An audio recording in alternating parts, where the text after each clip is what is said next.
पुण्यात ट्रक चालकांच्या संपामुळे मार्केट यार्डमधील आवक कमी झाली आहे। 10 ते 20% गाड्या या कमी झाल्यात। मार्केट यार्ड कृषी उत्पन्न बाजार समितीतून या सगळ्याचा आढावा घेतलाय आपले प्रतिनिधी अमोल धर्माधिकारी यांनी।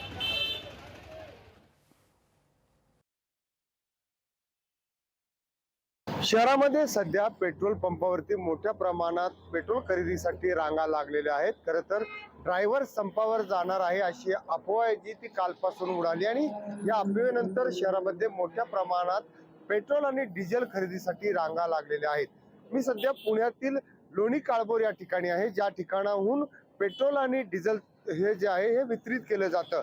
पण माझ्या पाठीमागे बघू शकता या ठिकाणी हे जे पेट्रोल पंपाचे जे ड्रायव्हर आहेत या ठिकाणी सगळे एकत्र आलेले आहेत आणि त्यांच्या काय मागण्या आहेत आपण थेट त्यांच्याशी जाणून घेणार आहोत। पेट्रोल पंपावरती सध्या मोठ्या प्रमाणात गर्दी झालेली आहे।